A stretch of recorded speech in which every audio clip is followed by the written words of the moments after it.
अपने पिछले वीडियो में मैंने आप लोगों के साथ में मेटल्स एंड नॉन मेटल्स की प्रॉपर्टीज के बारे में डिस्कस किया था। Then what is the difference between the metals and non metals, physical properties में और केमिकल प्रॉपर्टीज में मेटल्स और नॉन मेटल्स के बीच में क्या डिफरेंस होता है। इस सेशन में, इस वीडियो में हम डिस्कस करेंगे कि मेटल्स हम किस तरीके से हमें मिलते हैं, हम एक्सट्रैक्ट कर सकते हैं, या मेटल्स हमें कहाँ पर मिलते हैं।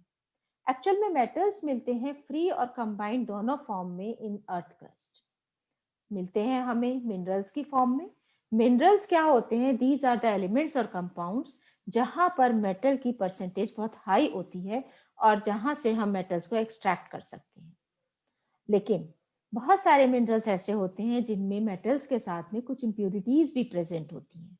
अगर मेटल की परसेंटेज हाई है और इंप्यूरिटीज की परसेंटेज लो है, then those minerals they are known as ores. But those minerals in which the percentage of in these impurities which are known as gangue, it is more in comparison to metals. तब हम उन ores से, उन minerals से हम metals को easily extract नहीं कर सकते। Now what is the definition of ore? Ores are those minerals from which metals can be profitably extracted. मतलब कि जहां पर परसेंटेज मेटल्स की ज्यादा है लेकिन इंप्यूरिटीज की या गैंग की कम है। अब बात आ जाती है कि अगर मेटल्स को एक्सट्रैक्ट कैसे किया जाता है और इस प्रोसेस को हम क्या कहते हैं। एक्चुअल में जो प्रोसेस है by which the extraction of metals takes place, the chemistry, it is known as the metallurgy. किसी भी ओर से मेटल को ऑब्टेन करना, निकालना, that process is known as extraction. Metals को हम कैटेगराइज कर देते हैं on the basis of their reactivity in the reactivity series, that they are most reactive, medium reactive and least reactive metals. और इनको एक्सट्रैक्ट करने के लिए जो मेजर स्टेप्स इन्वॉल्व होते हैं, they are the concentration of ores, conversion of concentrated ore into crude metal and refining of impure और crude metal. मतलब सबसे पहले हमने क्या किया, हमने कंसंट्रेशन ऑफ ओर्स में इम्प्योरिटीज को रिमूव कर दिया। इम्प्योरिटीज किस फॉर्म में प्रेजेंट थी? इम्प्योरिटीज प्रेजेंट थी सॉइल, सैंड, स्टोन, सिलिकेट्स की फॉर्म में। The first process it is known as concentration of. Second जो हमारा प्रोसेस आ गया, that is the conversion of concentrated ore into metal. जैसा मैंने अभी बताया, on the basis of their reactivity and on the placement of these metals in the reactivity series, we can categorize these metals into three types, that is the metals of high reactivity, metals of medium reactivity and metals of low reactivity. जो metals of high reactivity हैं, इसमें metals आ जाते हैं potassium, sodium, calcium, magnesium, aluminium. Generally क्या होता है कि ये मेटल्स हमें मिलते हैं because of their high reactivity in the मॉल्टन state. मॉल्टन का मतलब होता है पिघली हुई फॉर्म में हमें मिलते हैं, और कभी भी ये फ्री स्टेट में नहीं मिलते। जब भी मिलेंगे हमें कंबाइंड स्टेट में मिलेंगे। कंबाइंड स्टेट होगी either in the form of chlorides और in the form of oxides. ठीक है, अच्छा, इसके बाद में आ जाते हैं metals of medium reactivity. Metals of medium reactivity, they are the metals which are moderately reactive. Moderately active होते हैं जैसे जिंक, आयरन, लेड। हाइड्रोजन के ऊपर बचे ऊपर वाले जितने भी ये मेटल्स हैं जो कि एल्यूमिनियम के नीचे आ जाते हैं, these are the metals of medium reactivity.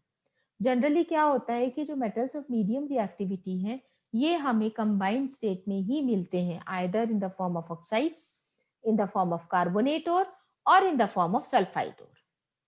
इसके बाद में तीसरा टाइप के जो मेटल्स आ जाते हैं, they are metals of low reactivity. Metals of low reactivity वो मेटल्स होते हैं जो हाइड्रोजन के ठीक नीचे आते हैं, जैसे copper, mercury, silver, gold, platinum. Generally free state में मिलते हैं, लेकिन कुछ मेटल्स जैसे कॉपर, मरकरी, सिल्वर, ये कंबाइंड स्टेट में मिलते हैं इन the form of oxides, in the form of sulphides. ठीक है, अब देखो मेटल्स ऑफ हाई रिएक्टिविटी मैंने भी बताया, ऑक्साइड्स की फॉर्म में मिलते हैं, क्लोराइड्स की फॉर्म में मिलते हैं।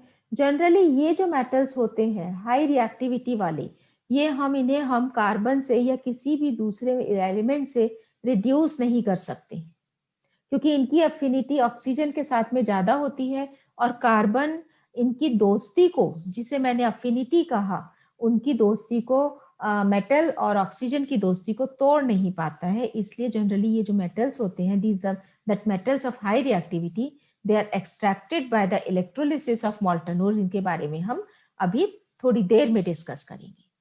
इसके बाद मेटल्स ऑफ मीडियम रिएक्टिविटी, ये मैंने बताया अभी, ऑक्साइड्स की फॉर्म में होते हैं, कार्बोनेट की फॉर्म में होते हैं, सल्फाइड की फॉर्म में होते हैं।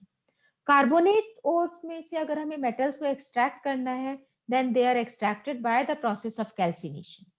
कैल्सिनेशन का मतलब हो गया heating of the ore in the absence और मिनिमल बोलेंगे बल्कि हम, न very very very very limited supply of oxygen.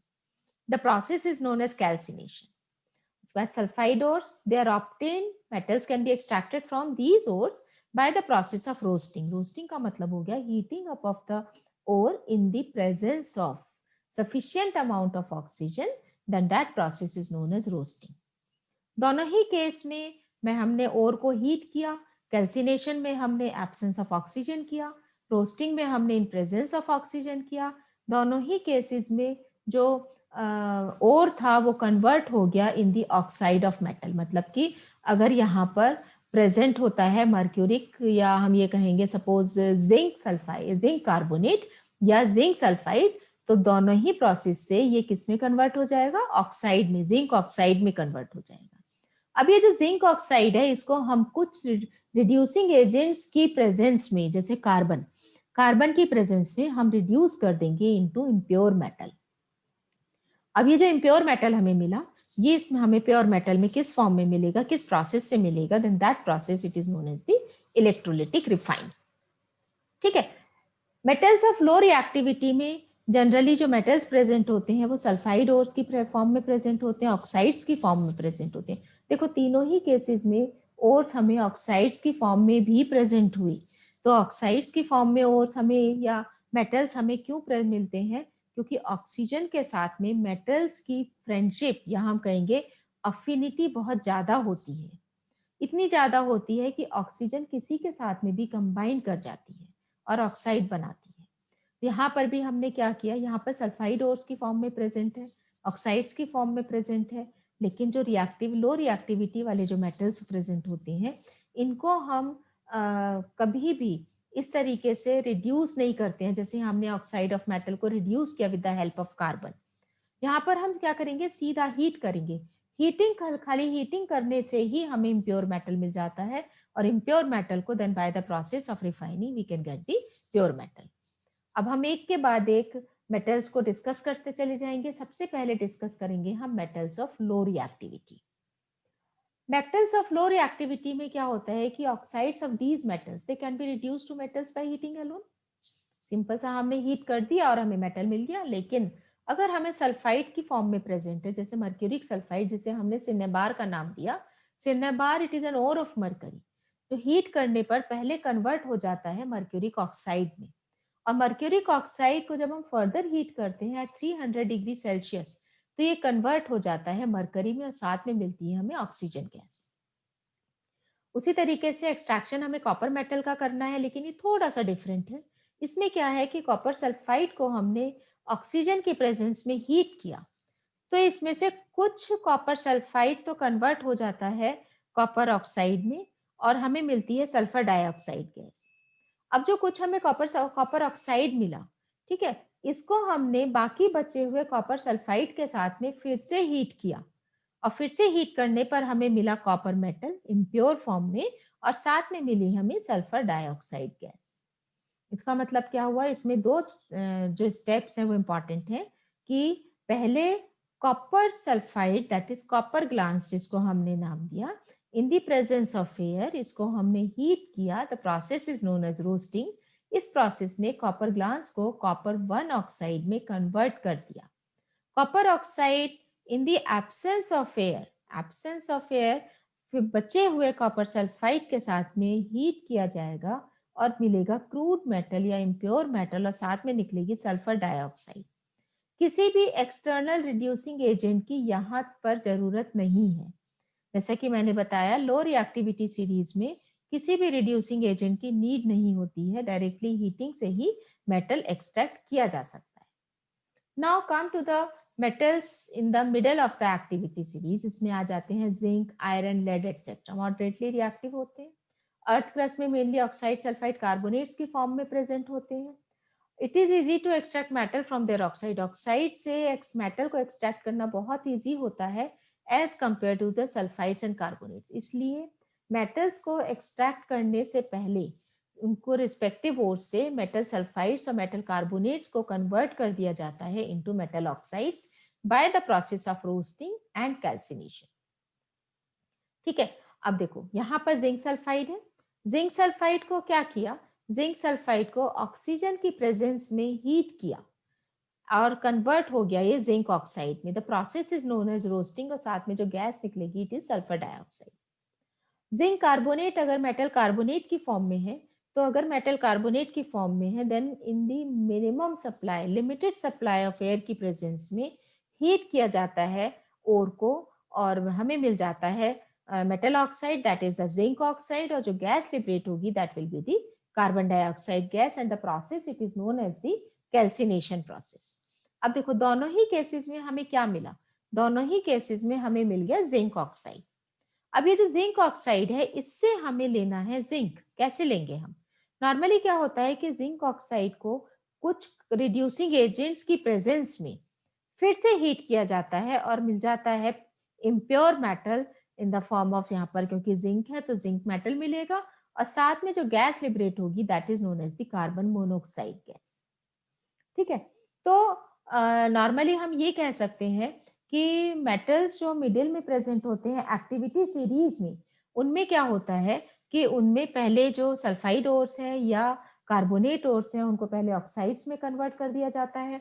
Oxides में कन्वर्ट करते हैं, अगर कार्बोनेट है then in limited supply of oxygen the process is known as calcination, और अगर सल्फाइड की फॉर्म में है तो in the sufficient supply, in the presence of sufficient supply of oxygen, sulphide ores को हीट किया जाता है और वो बन जाते हैं ऑक्साइड्स।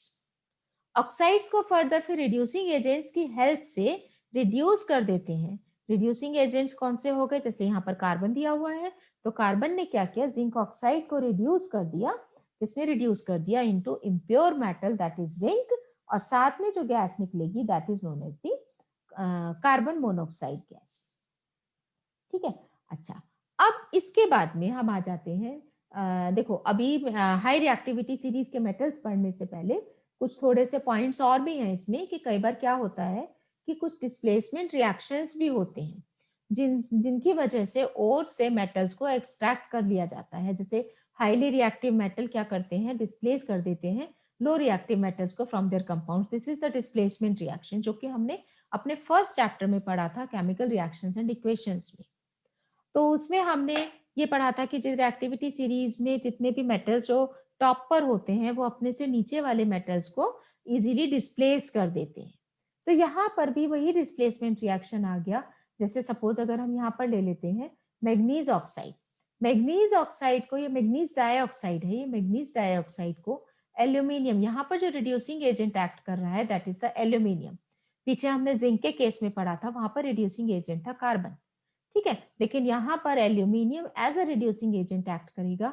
एल्यूमिनियम क्या करेगा, मैग्नीज को डिस्प्लेस कर देगा फ्रॉम दिस मैग्नीज डाइऑक्साइड, और उसकी जगह पर खुद बैठ जाएगा और बन जाएगा एल्यूमिनियम ऑक्साइड, और साथ में मिल जाएगा हमें impure manganese which is present in the मॉल्टन state. ऐसा क्यों होता है, एक्चुअल में क्या होता है कि डिस्प्लेसमेंट रिएक्शंस हैं ये बहुत ज्यादा एक्सोथर्मिक रिएक्शन होते हैं, हाई अमाउंट में हीट प्रोड्यूस होती है, इतनी ज्यादा अमाउंट में हीट प्रोड्यूस होती है कि जो मेटल मिलता है वो पिघल जाता है और मॉल्टन स्टेट में मिलता है। जैसे यहाँ पर अगर हम कॉपर ऑक्साइड का भी एग्जांपल लेंगे, तो कॉपर ऑक्साइड को भी एल्यूमिनियम ने क्या किया, रिड्यूस कर दिया इनटू कॉपर, मतलब कि डिस्प्लेसमेंट रिएक्शन है सीधा सीधा, और रिड्यूस कर कॉपर में बन गया, साथ में बना एल्यूमिनियम ऑक्साइड, और बहुत हाई अमाउंट में हीट लिबरेट हुई। इसी का एक एग्जांपल है थर्मिट रिएक्शन, जो कि जो नॉर्मली रेलवे क्रैक्स को, मतलब जो रेलवे ट्रैक होते हैं, रेलवे की जो पटरियां होती हैं, रेल की पटरियां, कई बार क्या होता है कि उनमें क्रैक आ जाते हैं, वो टूट जाती हैं। तो उन क्रैक्स को वेल्ड करने के लिए, उन क्रैक्स को भरने के लिए फेरिक ऑक्साइड, एक मेटल ऑक्साइड है, उसका यूज किया जाता है, and the process is known as the reaction is known as thermite reaction. इसमें क्या होता है कि जो फेरिक ऑक्साइड है, फेरिक ऑक्साइड को एल्यूमिनियम पाउडर के साथ में हीट किया जाता है। एल्यूमिनियम पाउडर फेरिक ऑक्साइड को रिड्यूस कर देता है आयरन मेटल में, और बहुत ज्यादा अमाउंट में हीट प्रोड्यूस होती है। इतनी हीट प्रोड्यूस होती है कि जो आयरन हमें मिलता है वो हमें मॉल्टन स्टेट में मिलता है, पिघली हुई फॉर्म में मिलता है, जिसको आयरन जॉइंट्स में भर दिया जाता है। और उसके बाद में इस प्रोसेस को हम कहते हैं थर्मिट वेल्डिंग या थर्माइट वेल्डिंग। ठीक है, तो थर्माइट वेल्डिंग हो गया, या रिड्यूसिंग एजेंट्स हो गए जिनमें aluminium as a reducing agent use हो रहा है, या फिर carbon as a reducing agent use हो रहा है for the reduction of metal oxides into impure metal. This process takes place in the metals which are placed in the metals of medium reactivity. देखो, calcination और roasting के बीच में difference क्या है? कैल्सिनेशन है it is done for carbonate ores, roasting is done for sulphide ores. Carbonate ores, they are heated in the absence or minimum supply of oxygen, while roasting, when the sulfide ores, they are heated in the presence of oxygen, in the complete supply of oxygen, sufficient supply of oxygen. Carbon dioxide gas release होती है calcination में, metal oxide मिलता है हमें. Roasting के case में sulphur dioxide gas release होती है क्योंकि यहाँ पे सल्फाइड ओर्स है, और हमें मिलता है मेटल ऑक्साइड. यहाँ पर क्योंकि जिंक का एग्जाम्पल है तो मिल जाएगा जिंक ऑक्साइड. दोनों ही केस में मैंने बताया था, जिंक कार्बोनेट हो या जिंक सल्फाइड हो, दोनों ही केसेस में हमें क्या मिलेगा? Zinc oxide. जिंक ऑक्साइड को फर्दर हम कार्बन की प्रेजेंस में रिड्यूस करेंगे तो हमें मिल जाएगा impure metal. Now what about extracting metals towards the top of the activity series? Actual में क्या होता है कि जो मेटल्स होते हैं at the top of the activity series, they are very very active, मतलब बहुत ज्यादा रिएक्टिव मेटल्स होते हैं ये, और they can not B obtain from there compounds by heating with carbon. देखो, मैंने पहले शुरू में ही बताया था जब मैंने आप लोगों को अपना ये जो फ्लो चार्ट डिस्कस किया था कि मेटल्स जो हाई रिएक्टिविटी सीरीज में होते हैं वो कार्बन से रिड्यूस नहीं होते हैं. क्यों? क्योंकि उनकी एफिनिटी ऑक्सीजन के साथ में ज्यादा होती है, और कार्बन के अंदर इतनी पावर नहीं होती कि वो ऑक्सीजन और मेटल्स को अलग कर सके. इसलिए मेटल्स जो हाईली रिएक्टिव होते हैं, टॉप पे प्रेजेंट है एक्टिविटी सीरीज में, उनको सीधे सीधे ही रिड्यूस किया जाता है by the process of electrolytic reduction. Normally क्या होता है कि ये वाले मेटल्स जो हैं, metals which are highly reactive, they are present in the molten state. Molten state में प्रेजेंट होते हैं अर्थ क्रस्ट के अंदर. तो इनका हम किस तरीके से रिडक्शन करते हैं? इनका रिडक्शन हम करते हैं bye the process of electrolytic reduction. Electrolytic reduction में इलेक्ट्रिक करंट पास किया जाता है मॉल्टन स्टेट में मेटल ओर्स में. तो आयंस जो कैटायंस होते हैं वो कैथोड की तरफ मूव करते हैं, कैथोड से इलेक्ट्रॉन्स को लेते हैं. देखिए, यह हमें याद रखने वाली बात क्या है? कैथोड से इलेक्ट्रॉन्स को लेते हैं और रिड्यूस हो जाते हैं इनटू द मेटल. लेकिन जो एनायंस होते हैं वो मूव करते हैं टुवर्ड्स एनोड, और एनोड को इलेक्ट्रॉन्स देते हैं और कन्वर्ट हो जाते हैं इनटू दी क्लोरीन गैस. या यहाँ पर क्योंकि क्लोरीन है तो क्लोरीन गैस मैंने ले लिया, गैस में कन्वर्ट हो जाते हैं. जैसे अगर हम यहाँ पर एग्जाम्पल ले लेते हैं सोडियम क्लोराइड का, तो जब इलेक्ट्रिक करंट, यहाँ पर देखिए क्या किया हमने, यहाँ पर जो ये स्ट्रिप्स बनी है, these are the electrodes. Electrodes है. Electrodes anode anti cathode. Cathode is negatively charged while the anode it is positively charged. हमेशा अपोजिटली चार्ज आयंस अट्रैक्ट होते हैं टुवर्ड्स दी कैथोड. जैसे कैथोड नेगेटिवली चार्ज है तो cations पे जो charge होता है दैट इज पॉजिटिव चार्ज. तो positively charged cations they attract towards the cathode, and negatively charged chloride ions they attract towards the anode. इस एग्जाम्पल में क्या है कि जो पॉजिटिवली चार्ज सोडियम आयंस हैं ये कैथोड की तरफ जाएंगे, और कैथोड की तरफ जाने के बाद में कैथोड इनको इलेक्ट्रॉन्स देगा, और इलेक्ट्रॉन्स देने के बाद में सोडियम आयंस ये कन्वर्ट हो जाएंगे या रिड्यूस हो जाएंगे into sodium metal. Chloride ions move करेंगे टुवर्ड्स द एनोड, और एनोड की तरफ मूव करने के बाद में ये ऑक्सीडाइज हो जाएंगे into the chlorine gas. Oxidise हो जाएंगे. कैसे ऑक्सीडाइज होंगे? ये अपने एटम्स दे देंगे एनोड को, और इलेक्ट्रॉन्स दे देंगे एनोड को, और जब ये इलेक्ट्रॉन्स एनोड को देंगे तो ये ऑक्सीडाइज होके क्लोरीन गैस में कन्वर्ट हो जाएंगे. ठीक है, this is how we use the electrolytic reduction process to obtain the sodium metal from the molten state of sodium chloride. यहाँ पर हम एक्वस सॉल्यूशन नहीं लेते हैं सोडियम क्लोराइड का. अगर हम एक्वस सॉल्यूशन सोडियम क्लोराइड का लेंगे तो क्या होगा? सोडियम क्योंकि बहुत ज्यादा रिएक्टिव है, ये जैसे ही हमें मेटल की फॉर्म में एक्सट्रैक्ट हम इसे करेंगे तुरंत ही वाटर के अंदर जो ऑक्सीजन प्रेजेंट है उसके साथ में रिएक्ट करके सोडियम हाइड्रोक्साइड बना देता है। तो सोडियम हाइड्रोक्साइड हमें मिलेगा, हमें सोडियम मेटल नहीं मिलेगा। इसीलिए एक्वस सॉल्यूशन सोडियम क्लोराइड का कभी भी यूज नहीं किया जाता। यूज क्या किया जाता है, मॉल्टन स्टेट यूज की जाती है सोडियम क्लोराइड। ठीक है, this is how we can obtain the metals from the top of the activity series by the process of electrolytic reduction. Now अब इम्प्योर मेटल तो हमें मिल गया, लेकिन अब हमें क्या लेना है, अब हमें प्योर मेटल लेना है, एक्सट्रैक्ट करना है। तो प्योर मेटल को हम कैसे एक्सट्रैक्ट करेंगे, बहुत सारे तरीके होते हैं मेटल्स को एक्सट्रैक्ट करने के इम्प्योर मेटल से। तो उनमें से एक तरीका जो है वो है इलेक्ट्रोलिटिक रिफाइनिंग। तो जनरली ज्यादातर मेटल्स इलेक्ट्रोलिटिक रिफाइनिंग के थ्रू ही एक्सट्रैक्ट होते हैं। इसमें क्या होता है, जैसे कॉपर हो गया, जिंक हो गया, टिन, निकल, सिल्वर, गोल्ड एटसेट्रा, इन सबको हम इलेक्ट्रोलिटिकली रिफाइन करते हैं। नॉर्मली क्या करते हैं, इसमें इम्प्योर मेटल की एनोड बना दिया जाता है और प्योर मेटल का कैथोड बना दिया जाता है। इम्प्योर मेटल का एनोड बनाते हैं क्योंकि हमें इम्प्योर मेटल से प्योर मेटल को एक्सट्रैक्ट करना है। और रिस्पेक्टिव मेटल सॉल्ट सॉल्यूशन जो बनता है रिस्पेक्टिव मेटल सॉल्ट का बनता है। जैसे सपोज अगर हमें कॉपर का एक्सट्रैक्शन करना है तो कॉपर, इम्प्योर कॉपर का एनोड बना दिया जाएगा और प्योर कॉपर की पतली सी स्ट्रिप बना दी जाएगी, दैट इज द कैथोड। और जो कॉरेस्पॉन्डिंग सॉल्ट सॉल्यूशन होगा that is the copper sulphate solution. अब हम क्या करेंगे, एनोड पर को हम कनेक्ट करेंगे with the positive charge, positive positive charge के साथ में कनेक्ट करेंगे। मतलब जो हम इसको चार्ज देंगे, एनोड को पॉजिटिव चार्ज देंगे और कैथोड को हम कनेक्ट करेंगे नेगेटिव चार्ज के साथ में। इसका मतलब करंट पास करेगा from the positive to the negative, इस तरीके से करंट पास करेगा, ये करंट पास करेगा। जब इलेक्ट्रिक करंट पास होता है थ्रू द सॉल्यूशन तो इम्प्योर मेटल डिसॉल्व हो जाता है इनटू दी सॉल्यूशन।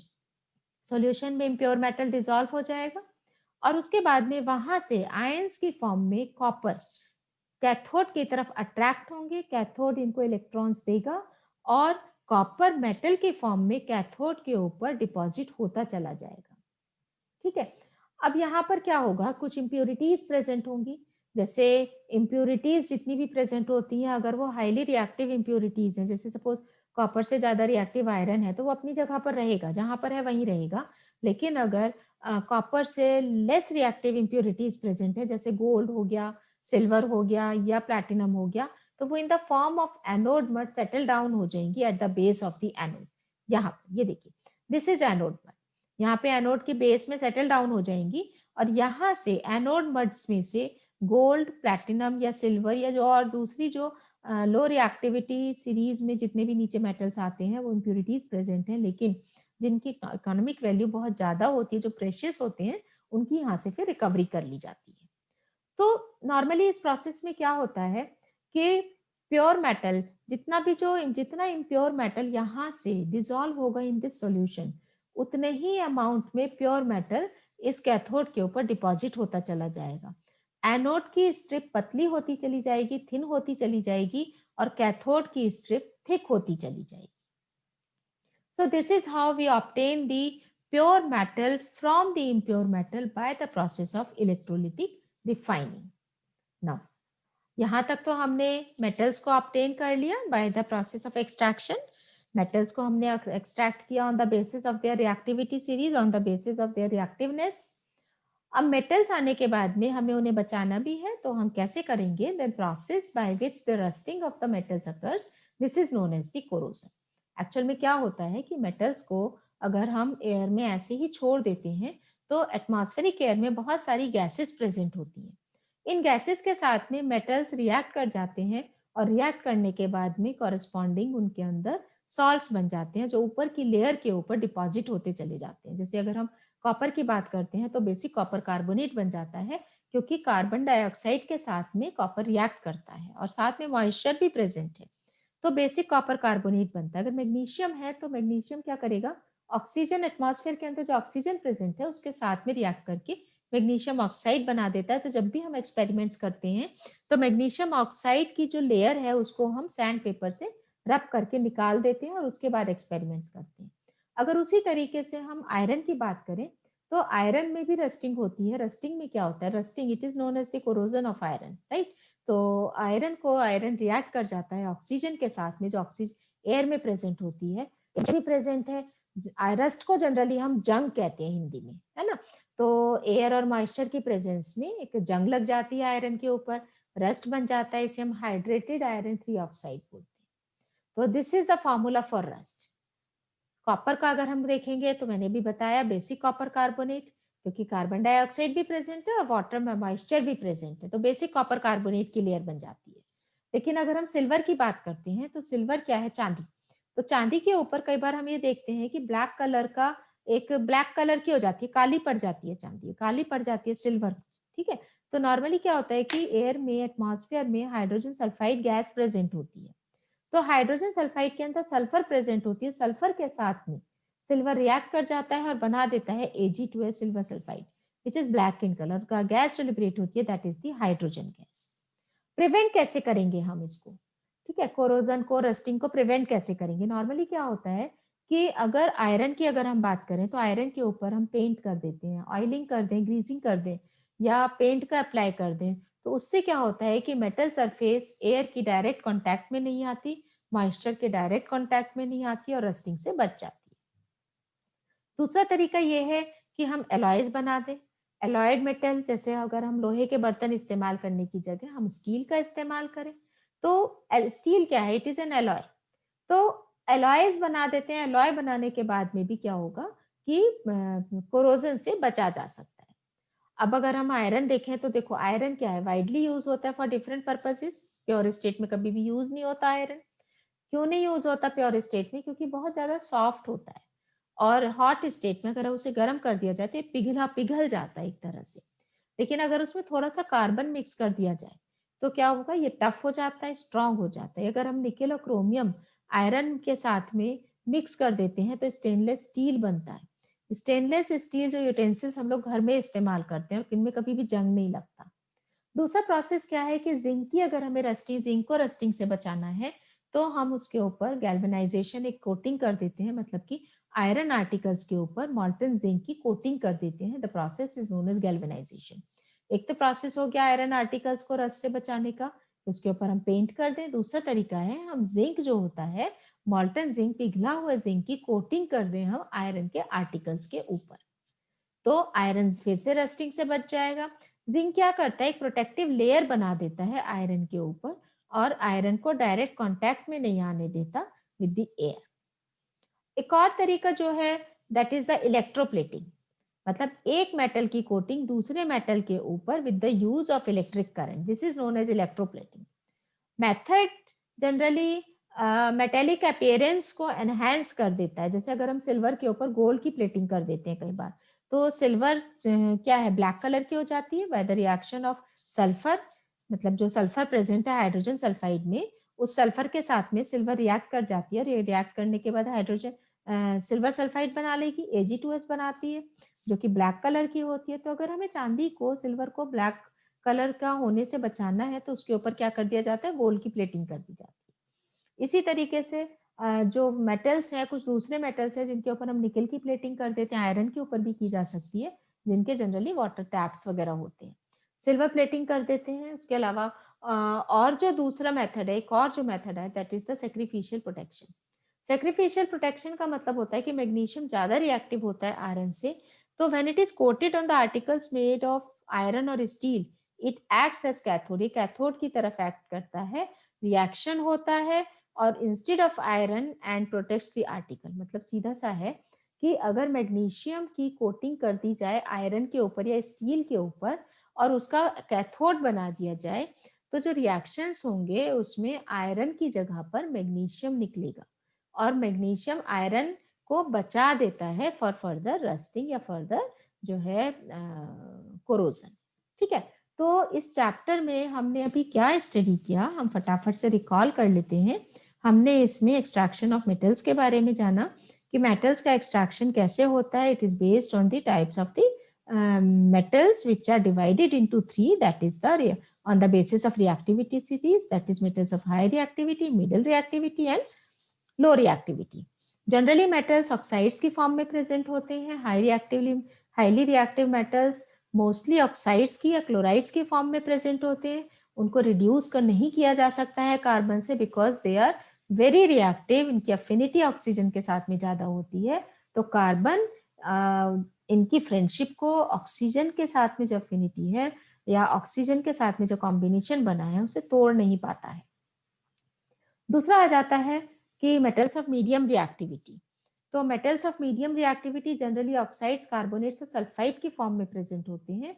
इनको bye the process of calcination and bye the process of roasting, carbonate और सल्फाइड को रिस्पेक्टिवली हम कह सकते हैं ऑक्साइड्स में कन्वर्ट किया जाता है, और उसके बाद में कार्बन रिड्यूस कर देता है या एल्यूमिनियम रिड्यूस कर देता है depending upon the reactivity into the impure metal.